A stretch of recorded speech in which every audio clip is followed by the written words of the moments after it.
When I died, the prince consort said he hated me most. I forced him to marry me, only to learn after the wedding that he had a beloved maiden. After I bore him 3 children, he kept his childhood sweetheart, the one he intended to divorce, in the courtyard. He even made my children call her mother. This life, I aired at every turn. The day I signed the divorce papers, I encountered bandits. By the time he arrived, I was covered in blood, my throat too swollen to speak. His usually noble eyes were red with tears. All these years I hated you, and I still hate you now. You ruined my career, destroyed my love. But how could you die like this? When I opened my eyes again, I had returned to the day of the marriage selection. Song Ting Yu. This lifetime, I won't hold you back. My affection for Song Ting Yu was known throughout the capital. Yet he didn't like me, disdainful. Even. I refuse to be one who climbs the social ladder through marriage. I have no interest in the princess. He rejected me before many noble sons. But I still loved him no matter what. Father issued an imperial decree granting us marriage. The reason? He saved me from drowning, thereby tarnishing my virtue. Truthfully, Father knew of my affection for him, but I didn't deliberately set him up. I truly did fall into the water by accident while arguing with my second sister. Marrying him filled me with joy. Yet on our wedding night, I discovered he already had a beloved. The daughter of the Minister of Rights, cultured, refined, and gentle. But it was all too late. He was already my consort. Song Ting Yu despised me, so he didn't touch me on our wedding night. My heart ached with injustice, and I wept to my mother. Yet I couldn't fathom why Father stripped him of his official post. When he shouted at me, his eyes red with fury, I felt wronged too. But seeing him so despondent and frustrated day after day, my heart ached for him. I pleaded with my father, but he said the prince consort must not meddle in politics. I truly deliberated for a long time before writing a divorce petition. My hands trembled as I handed it to Song Ting Yu. If we divorce, you'll no longer be prince consort and can resume your official duties. But Song Ting Yu tore the papers to shreds. His eyes were red. But she's already married. You ruined everything for me. And now you want a divorce. Only then did I recall that the daughter of the Minister of Rights had been betrothed long ago and had just married recently. Song Ting Yu. So the one you loved didn't love you back. Thinking of this, I felt a secret thrill of joy. Song Ting Yu despised me. Yet we remained bound by hatred.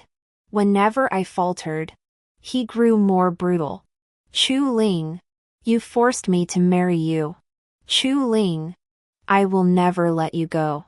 I endured his assaults. When the daughter of the Minister of Revenue bore our first child, he bit my ear, leaving me burning all over. Chu Ling, I hate you. And so, I conceived our first son. Then came a second son, followed by a youngest daughter. Just when I thought Song Ting Yu and I had reached a semblance of familial affection, the daughter of the Minister of Revenue was sent back home. Who knows what schemes the concubine of that young master's mansion employed? She schemed to frame the mistress of the house for adultery. But the Minister of Revenue declared he could no longer bear such a daughter.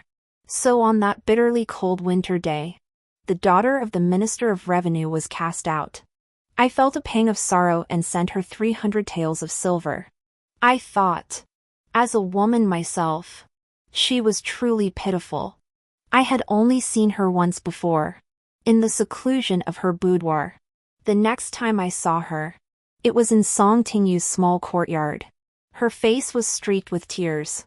In these harsh times, having lost my support, how could I possibly go on living? Song Ting Yu, too, wore an expression of disgust. You are a princess, born into nobility. Naturally, you cannot comprehend the bitter struggles women endure in this world. It seems I am the most pitiable of all. Seeing her prosper, I should have felt joy. Yet my lips refused to curve upward. I caused an uproar in the princess's residence. Song Tingyu produced the fragments of the divorce decree I had given him years ago. He had torn it then, only to regret it later. He pieced it back together. His signature flowed across the paper like a dragon soaring and a phoenix dancing. Princess, if you truly cannot bear it, let us divorce. But I refused. Song Tingyu, it has always been me who rejects others, never the other way around. I am a princess, and I have my own pride. And so, Song Tingyu and I lived apart. He had his beautiful wife by his side, while I remained alone in the cold. No, I still had my 2 sons and 1 daughter. I raised the children alone. A deep resentment festered within me. This pent-up anger left me stuck, unable to move forward or let go. Though Song Tingyu didn't love me, he adored the children. He often took them away. I thought, children need their father, and I needed time to breathe. When Xiaobao returned, he asked me, "Can we let Daddy marry Aunt Lu?" Bao nodded in agreement. Aunt Lu is well-read and gracious, with a gentle nature. She truly is the finest woman in this world. Bao snapped. Shut up. Don't speak nonsense in front of Mother. He looked up at me. Mother, it's just Bao and Xiaobao being ignorant. It has nothing to do with Aunt Lu. The pent-up frustration in my chest dissipated.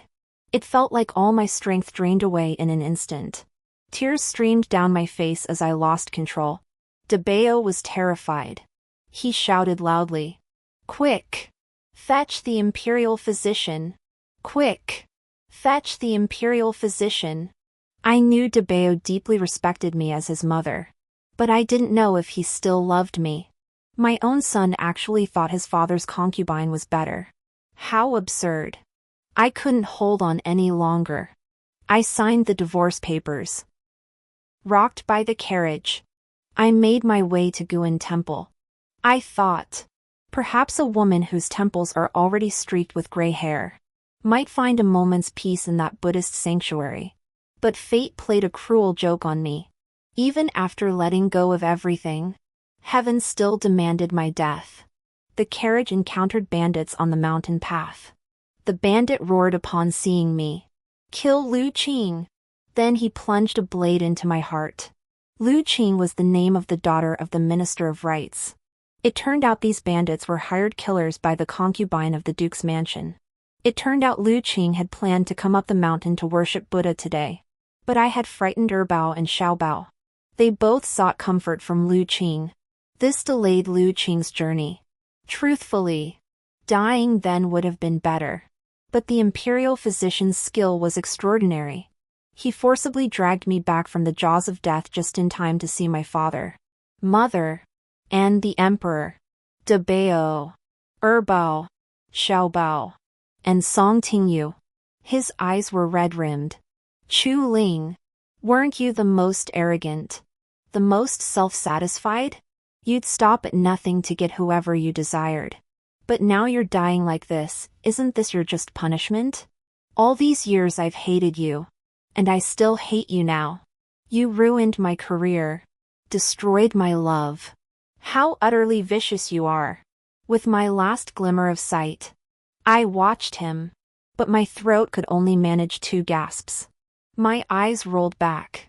And just like that, everything went dark. Song Tingyu, if there is a next life, I will no longer hold you back. Go pursue your ideals. Your love. I never imagined such supernatural things could truly exist in this world. When I opened my eyes again, the maid Cui Zhu was overjoyed. The princess has awakened. Could this court physician's skill truly be so miraculous? To revive even one like me, nearly lifeless? Yet my body felt light, no lingering pain from childbirth. No lingering agony from the blade. It was as if I'd returned to my maiden days. I sat before the bronze mirror, gazing at my youthful face. I collapsed onto the table, weeping until the world spun. Mother embraced me tenderly. My child, what has happened? You break my heart. I know you loved Songtingyu, but he was not your true match. You are a princess, the most noble woman in the world. I only wish for you to find someone who loves you to share your life. My child, seeing you like this makes my heart bleed. I lay in Mother's embrace, lifting my head. Mother. Mother patted my back tenderly. I breathed in the faint, sweet fragrance of her embrace. Mother, your daughter no longer loves him. Your daughter only wishes to stay by your side and care for you. So that's how deeply I'd been infatuated with Songtingyu back then. I listened as the maid listed today's tasks. Morning, embroider a sachets. After finishing the sachets, deliver them to young Master Song. Arrange a lake outing with young Master Song. Stop. I couldn't bear it any longer and cut the maid off. From this day forward, I will never pursue Songtingyu again. Will the princess still attend the princess's peony gathering? The maid wrung her handkerchief, gazing at me. In my past life, it was at this very peony gathering that I quarreled with my second elder sister, and we both fell into the water. Songtingyu saved me, and from that day onward, he became bound to the princess's residence. But my eldest sister and I are very close. This peony banquet is actually a matchmaking event. Mother intended to arrange a marriage between my eldest sister and the young general at the banquet. If I don't attend, it would be both unreasonable and impolite.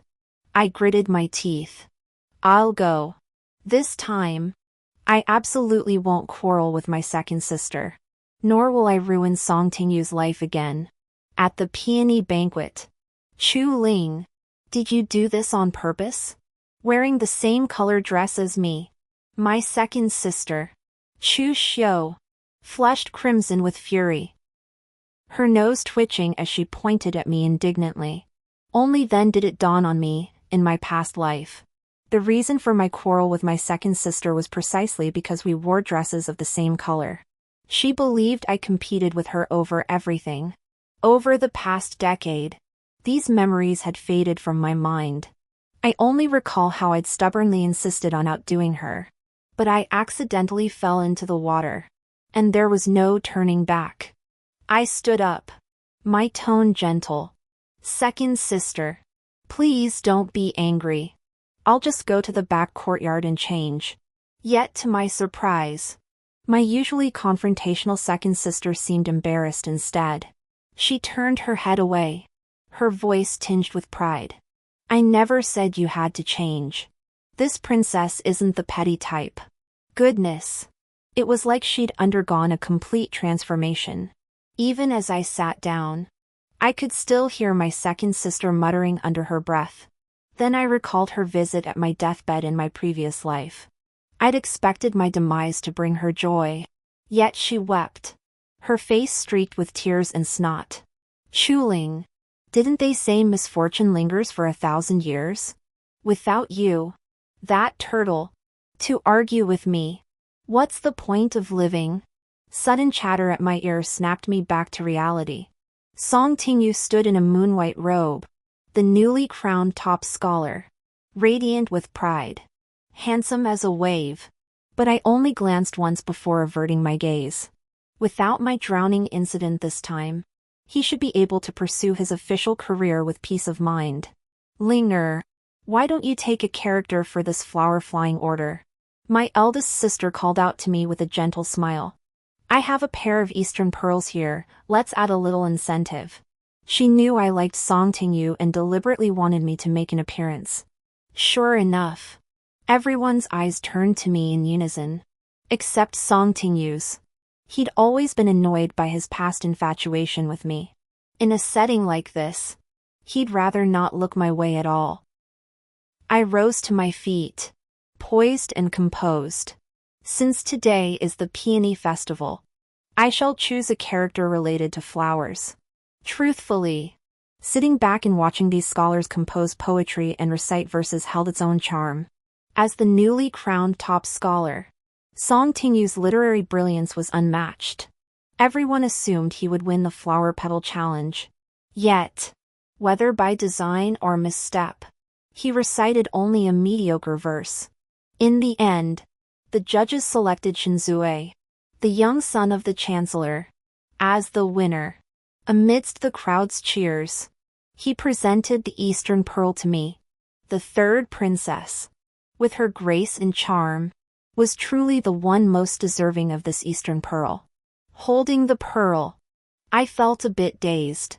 In my past life, it was Song Tingyu who had won the Eastern Pearl.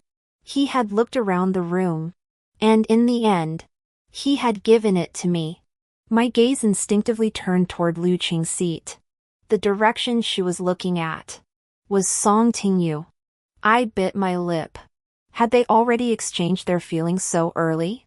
No wonder Song Tingyu despised me so much in my past life. Well, never mind. I smiled with resignation and thanked Shinzue. But I watched as the young nobleman's cheeks gradually flushed crimson, like spring peach blossoms. His almond-shaped eyes, now moist, gazed at me. He also handed me the peony flower from his waist. Today, each person received a peony to express affection to their beloved. Shinzue's gesture drew a wave of good-natured laughter from the assembled guests. Yet I hesitated, unsure whether to accept it.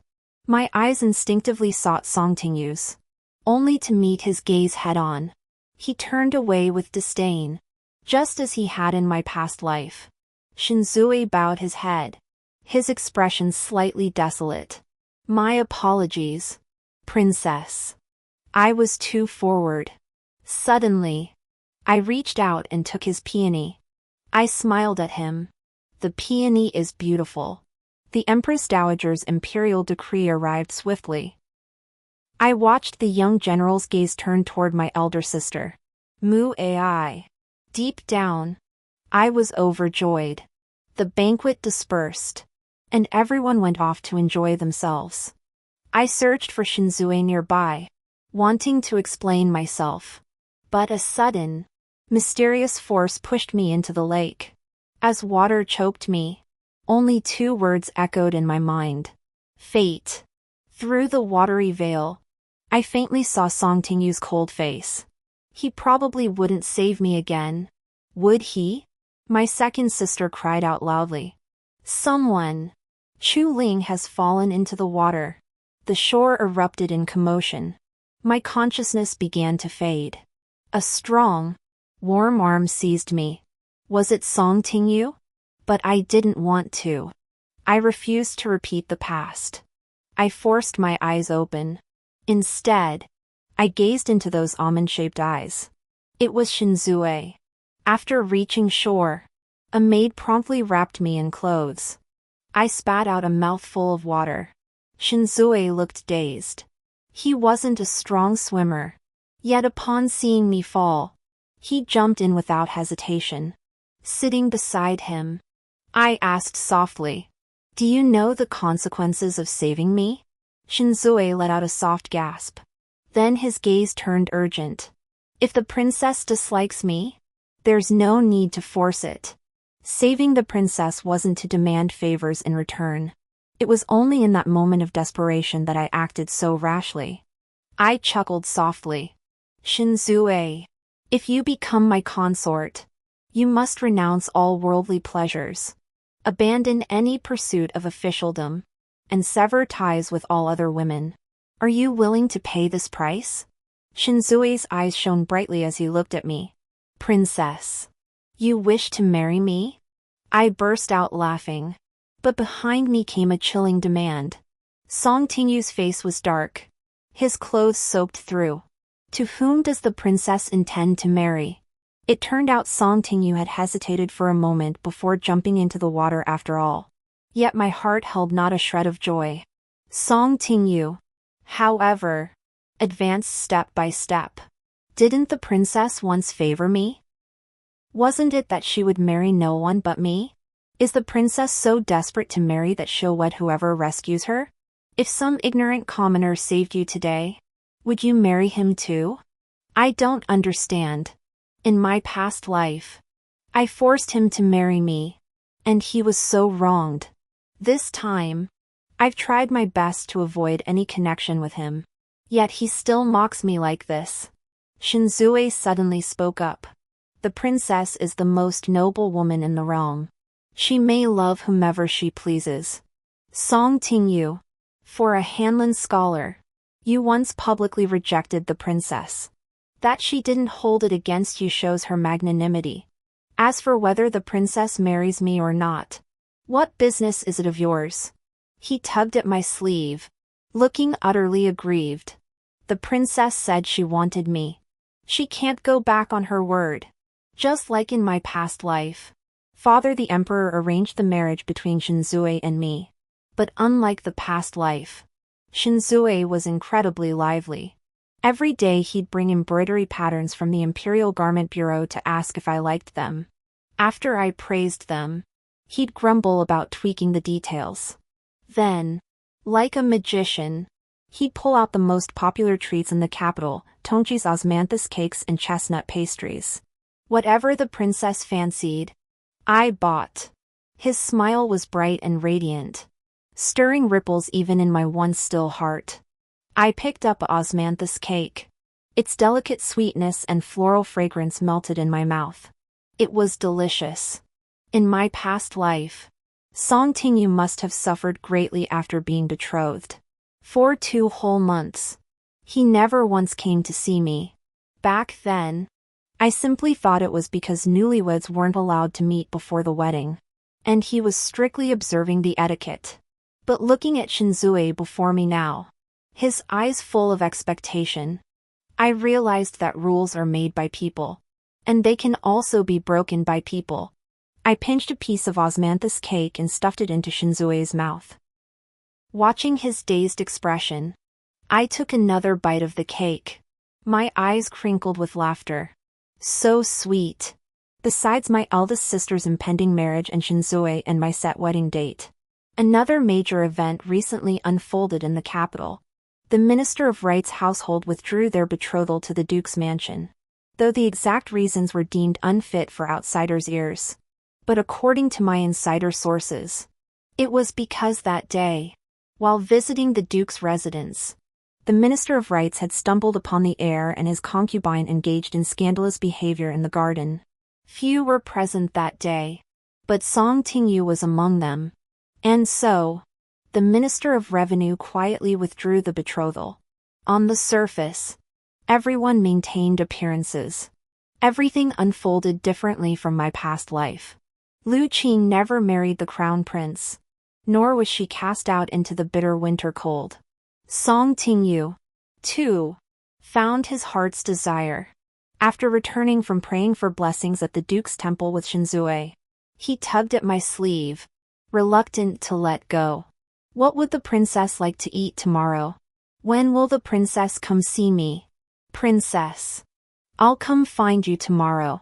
They say even the most resolute woman fears a persistent suitor, especially one like Shinzue, full of youthful vigor. His delicate face as tender as peach blossoms. I pinched his cheeks, watching him deliberately make silly faces. He teased me until I burst into laughter. All right.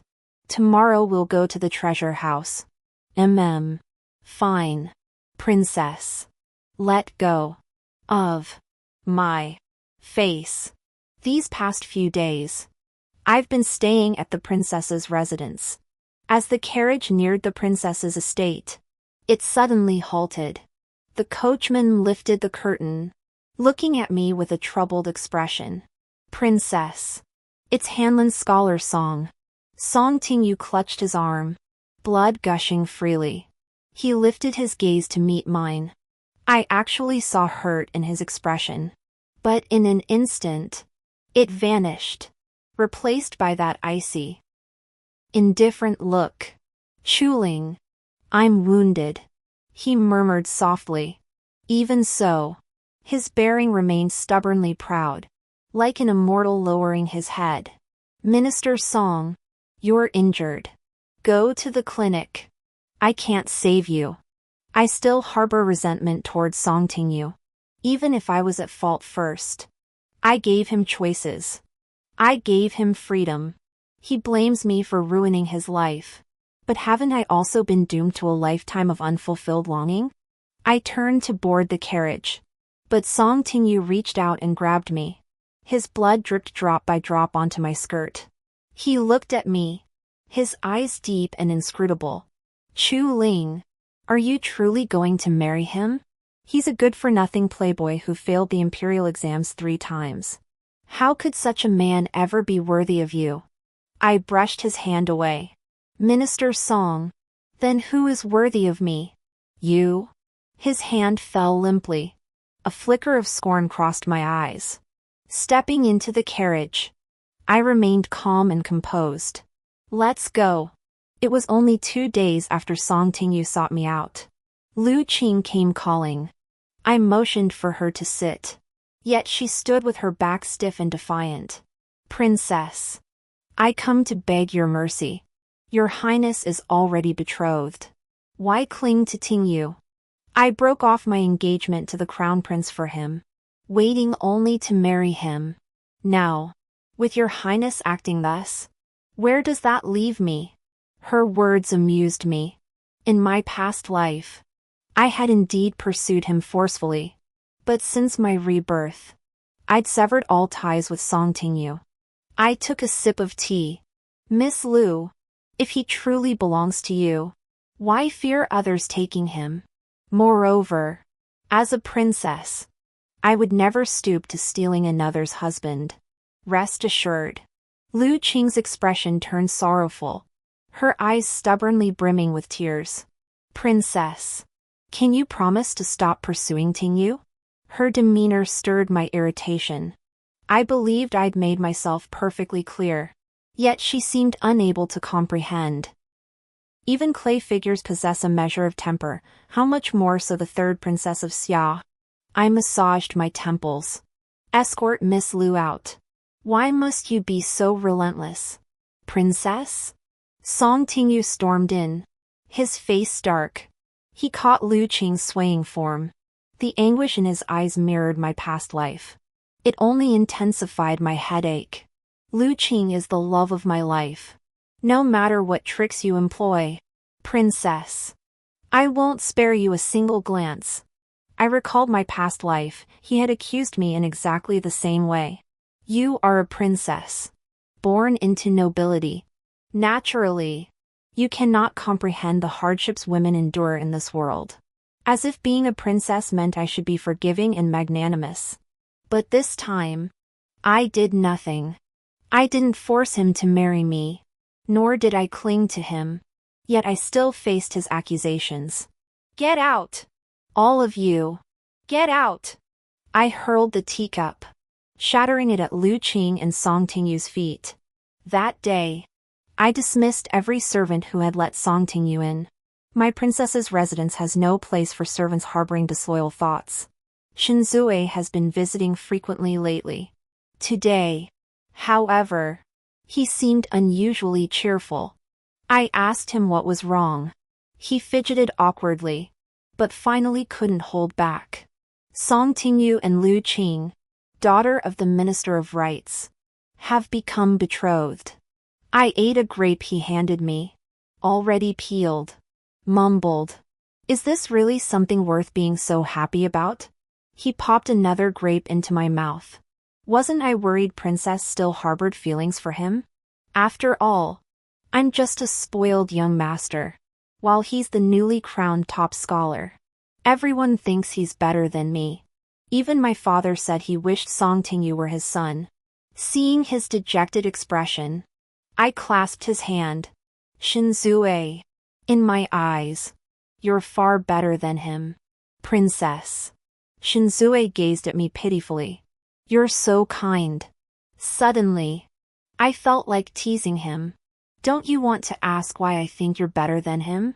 Shinzue wore a look of proud arrogance. The princess would never lie to me. I, Shinzue, am simply better than that Song Ting-yu. Looking into his sincere eyes, I couldn't help but chuckle. Shinzue, if only I'd met you sooner. On the day my eldest sister wed, the entire capital resounded with gongs and drums. Red silk carpeting the streets. What a lively scene. Gazing at my sister in her bridal robes, my own eyes welled up. She soothed me with a gentle stroke of my head. Her smile was radiant. Linger, why are you crying? I'll still be the princess. Still your sister. I nodded vigorously. And as our eyes met, my tears turned to laughter. With so many guests coming and going these days, Shinzui dared not openly seek me out. After all, our wedding dates were close to my elder sister's. As I paused to catch my breath in the pavilion, Song Tingyu unexpectedly appeared beside me. Chuling, you've been reborn too, haven't you? Though phrased as a question, his tone held absolute certainty. Seeing my silence, Song Tingyu reached to take my hand. I pulled away. His eyes flickered with hurt. Chu Ling, are you still sulking at me? Shinzue achieved nothing in his past life, he was a failure. Even if you want to spite me, don't throw yourself away. He closed his eyes briefly, as if gathering resolve. I lost. Chu Ling. I admit it. I don't want you marrying someone else. Go beg His Majesty to annul the engagement now. I'll marry you. Hearing his tone, so full of condescending generosity, I laughed bitterly. What about Lu Qing? Song Tingyu froze, then laughed with resignation. I knew you were angry with me because of Lu Qing. In my past life, I never touched her. She was merely a pitiable woman. Out of youthful affection, I only gave her a place to settle. She won't marry the crown prince now either. Entering that den of wolves, her fate has nothing to do with me anymore. But what does any of this concern me? You're already betrothed to her. From what I understand, it was a drunken mistake, wasn't it? I sneered coldly. Song Hanlin, must I remind you? I too am betrothed. His face drained instantly. How could you know this? He knew I couldn't bear him being with another. In my past life, I endured everything. Only when I saw Lu Qing did I sever ties with him. He offered a pale defense. The wine was drugged. I didn't know. I thought it was you. I clearly saw it was you. Smack! I struck him across the face with all my strength. Pulling my hand back, I saw the hurt in his eyes. I snorted coldly. Watch your words. Song Hanlin. Next time you dare speak recklessly, it won't end with just a slap. Only then did his gaze clear slightly. Lu Qing came looking for him. The moment he saw me, his voice cracked with tears. Song Tingyu, have you fallen for the third princess?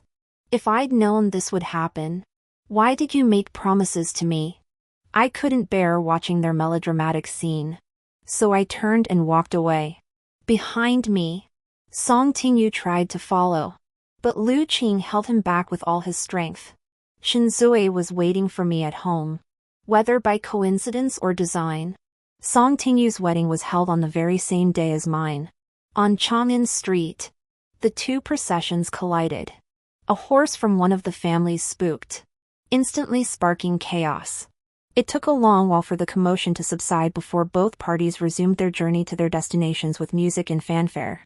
Only upon reaching the princess's residence did the servants realize the wedding palanquin had been switched. As they frantically reported this to me, I was just raising my cup to drink it all in one gulp. Oh, who is in the princess's palanquin? It's Shinzue. I lifted the curtain, and in doing so, lifted the bride's veil. Lu Qing, seeing it was me, was also stunned into inaction. Princess, how could it be you?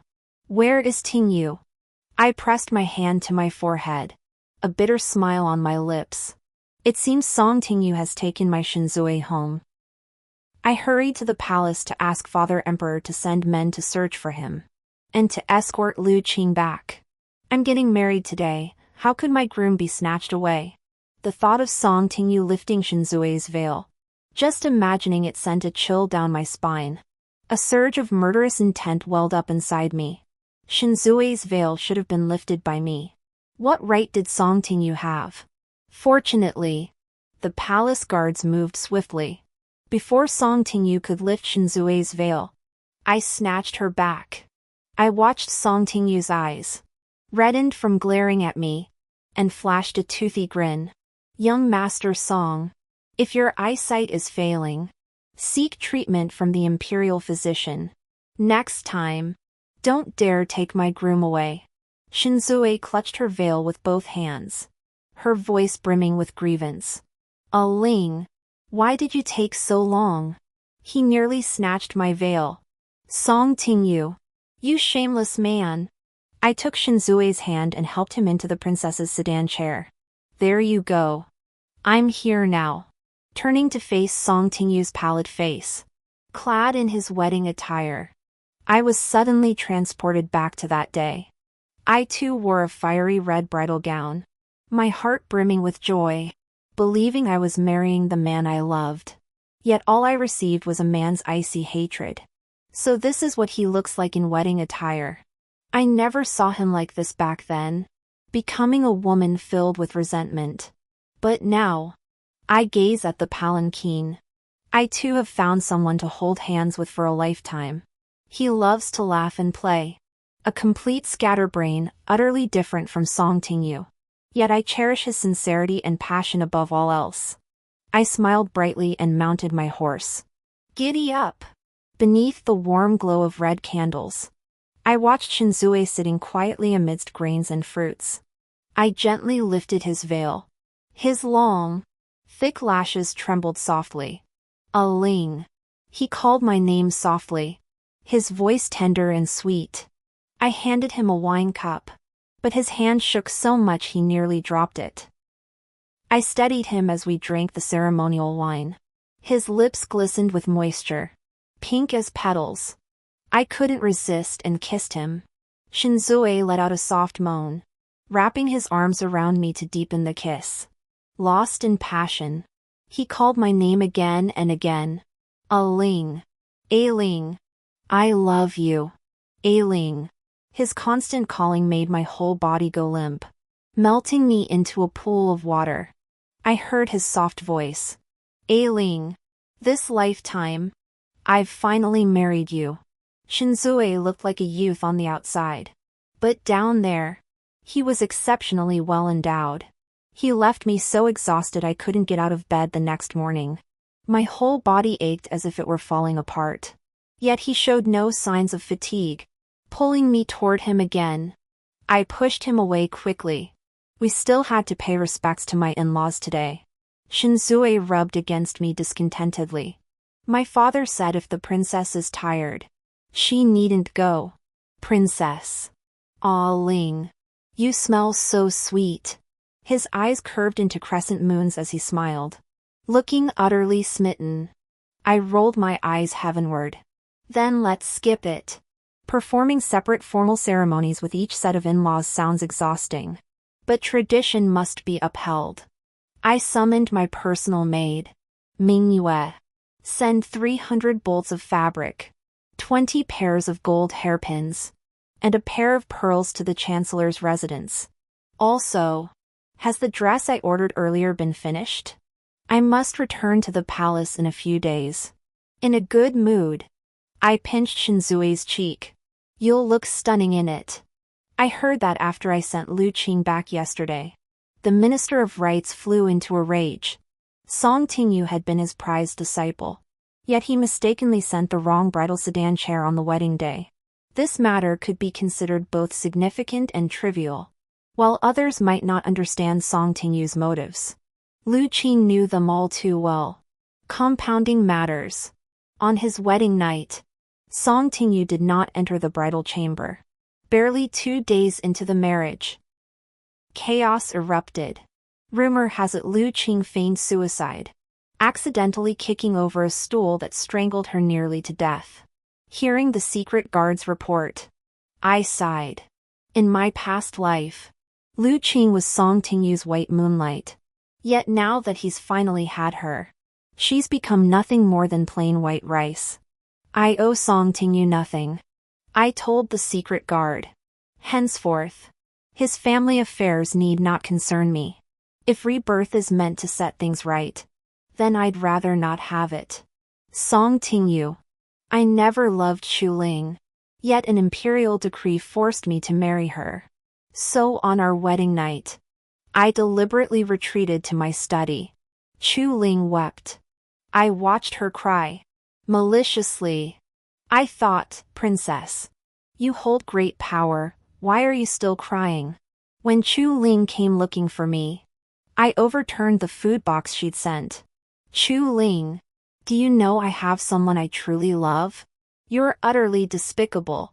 Watching her eyes widen in disbelief, her body trembling, a flicker of vengeful satisfaction stirred within me. Later, I offended a colleague in the Hanlin Academy. To retaliate, he sabotaged the historical text I was compiling, causing a major error. I was stripped of my official position. Returning home, I saw the hopeful look in Chu Ling's eyes as she greeted me. I lashed out at her, but I never expected that the very next day, she would hand me a divorce petition.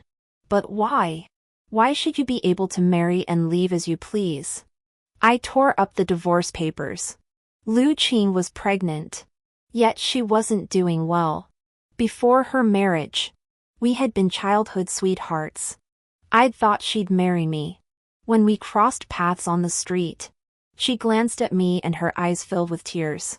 Lying in bed that night, her image kept flashing through my mind. That night, I went mad, pinning Chu Ling down on the bed. I wanted revenge on Chu Ling, this was all her fault.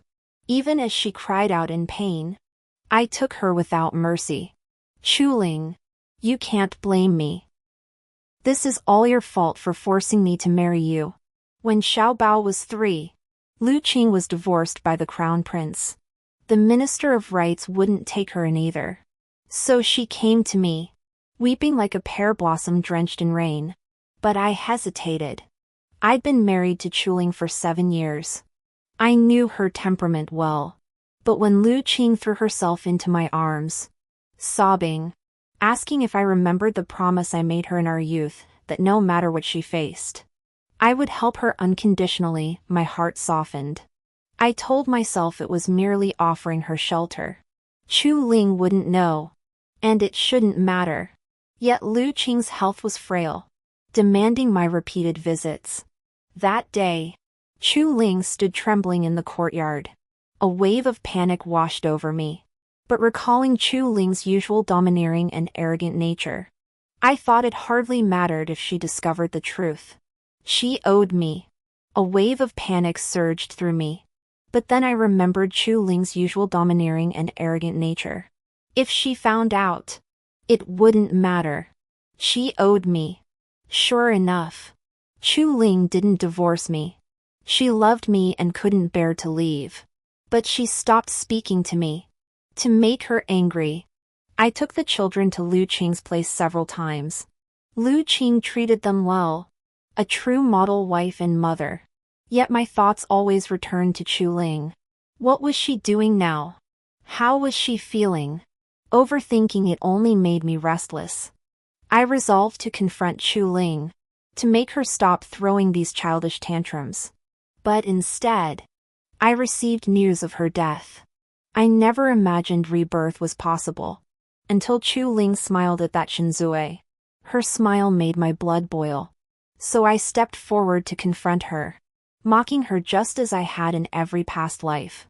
Is a princess so desperate to marry that she'll wed anyone who saves her? If some ignorant fool had saved you today, would you marry him too? I saw Chu Ling's smile vanish, just as I'd hoped. But I never imagined she'd actually become engaged to Shinzue. Without Chu Ling reaching out, I wouldn't even know how to find her. Fixing my gaze on a roadside tree branch, I threw myself against it with all my strength, waiting on the path leading to the princess's residence. I finally saw the carriage I'd been waiting for. Chu Ling. I'm hurt. I'd softened. In my past life, every time I was hurt, Chu Ling would fuss over me with worry. But this time, she showed no trace of concern. She was utterly cold. Minister Song is injured and heading to the clinic. I can't save you. I just didn't want her to marry Shinzue. That good-for-nothing would never amount to anything. Even if she didn't marry me. I wanted Chu Ling to find a good home. Hearing her retort, I knew she wanted to marry me most of all. Lu Qing had gone to find her. When I burst in, I saw Lu Qing being humiliated. Just like every time in my past life. I blurted out. Lu Qing is the love of my life. No matter what tricks you use. Princess. I won't give you a second glance. Seeing her so enraged, she smashed the teacup. I felt a strange sense of satisfaction. I had saved Lu Qing from a tragic fate. This lifetime, I could finally build a life with Chu Ling. But when I awoke, I found myself lying naked in bed with Lu Qing. Lu Qing wept, accusing me of drunken indiscretion. The Minister of Right's face was ashen. Yet I refused to marry her. I knew long ago that Chu Ling was the one I loved. But the Minister of Rights threatened to report me to the authorities if I refused to betroth myself to Lu Qing. This matter must never reach Chu Ling's ears. I had no choice but to endure it for now. Swapping the wedding palanquin was my only option. Once the deed was done, I could win Chu Ling's love back. Yet before I could lift the curtain of the palanquin, I saw Chu Ling in her wedding attire. Her hair ornaments were simple yet exquisite. Suddenly, I regretted my past life. I hadn't lifted her veil. How radiant must Chu Ling have looked in her phoenix crown and wedding robes. Master Song, if your eyesight fails you, seek a physician's aid. Next time, don't take my groom away. I watched her dismount. From within the palanquin came Shinzue's voice. He called Chu Ling a Ling. Chu Ling laughed and answered him. The fire in my heart burned ever brighter. It threatened to become tangible. Yet I could only stand there, consumed by resentment. I ended up marrying Lu Qing. She wept constantly, suspicious and paranoid. That colleague who couldn't stand me still got me stripped of my official post. All I could do was drown my sorrows in wine. But seeing the wine reminded me of that drunken night when passion cost me Chu Ling. I wept and laughed. My expression mad. Lu Qing screamed that I was possessed by a ghost. I clamped my hands around her throat. My veins bulged with the force. If you want to die, go ahead. Why didn't that white silk robe kill you? It was the dead of winter. I saw the plum blossoms Chu Ling loved most. I wanted to pick a handful for her. She loved me so much, she'd surely change her mind. Right? That night, Song Tingyu stood at the princess's mansion door, holding plum blossoms. The cold was bitter. He saw Chu Ling approaching him. She embraced him anxiously. Tingyu, why are you out here? Hurry back. De Bao, Air Bao, and Xiao Bao were all waiting for you. Children's voices called from within the house. Father, come back quickly. Daddy, play with me. The gates of the princess's residence swung open. Huh? Flowers at the entrance? A servant exclaimed. Probably someone left them by mistake. Quick! Clear the snow. The maid urged him. But upon seeing what lay in the snow, she shrieked. Someone's been killed. The end.